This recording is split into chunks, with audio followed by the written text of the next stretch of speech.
നമസ്കാരം. പുതിയ ഒരു വീഡിയോയിലേക്ക് സ്വാഗതം. ഇന്ന് നമ്മൾ തയ്യാറാക്കാൻ പോകുന്നത് മത്തങ്ങയും കടലപ്പരിപ്പും വെച്ചിട്ടുള്ള ഒരു വെറൈറ്റി കറിയാണ് തയ്യാറാക്കാൻ പോകുന്നത്. അതിനായി ഒരു 20 ഗ്രാം കടലപ്പരിപ്പിന് മുകളിൽ നിൽക്കുന്ന പോലെ വെള്ളം ഒഴിക്കുക. അതിനുശേഷം ഈ കടലപ്പരിപ്പിന് ആവശ്യമുള്ള ഉപ്പിട്ട് കൊടുക്കുക, മഞ്ഞൾപ്പൊടി ഇട്ട് കൊടുക്കുക.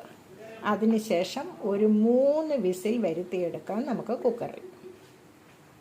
മത്തങ്ങയുടെ തോൽ കളഞ്ഞ് ഇതേപോലെ കഷ്ണങ്ങൾ നുറുക്കിയെടുക്കുക.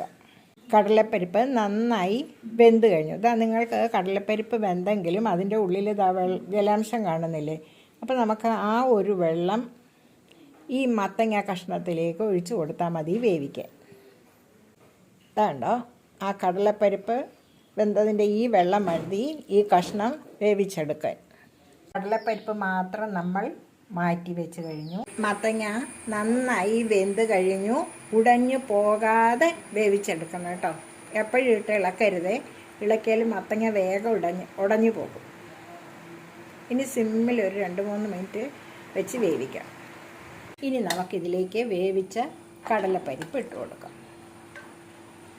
30 ഗ്രാം നാളികേരം, 1 നുള്ളി ജീരകം, 2 വറ്റൽമുളക് എന്നിവ ചേർത്ത് നമുക്ക് മിക്സിയിലൊന്ന് അരച്ചെടുക്കാം. അരച്ച മസാലയും കൂടി നമുക്കിതിലേക്ക് ഒഴിച്ചു കൊടുത്ത് നന്നായി ചേർത്ത് ഇളക്കാം.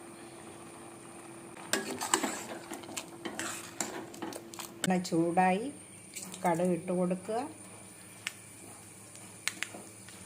വറ്റൽമുളകും ഇട്ട് കൊടുത്ത് നന്നായി ഒന്ന് ഫ്രൈ ആക്കുക. ഫ്രൈ ആയി കഴിഞ്ഞു. അല്പം കറിവേപ്പിലയും കൂടി ഇട്ട് കൊടുക്കുക. ഇപ്പം നമ്മുടെ മത്തങ്ങ കറിയിലേക്ക് ഇട്ട് കൊടുക്കുക. രുചികരമായ സ്പെഷ്യൽ മത്തങ്ങ കടലപ്പരിപ്പ് കറി തയ്യാറായി കഴിഞ്ഞു. എല്ലാവരും ചാനൽ കാണുക, സപ്പോർട്ട് ചെയ്യുക, സബ്സ്ക്രൈബ് ചെയ്യുക. താങ്ക്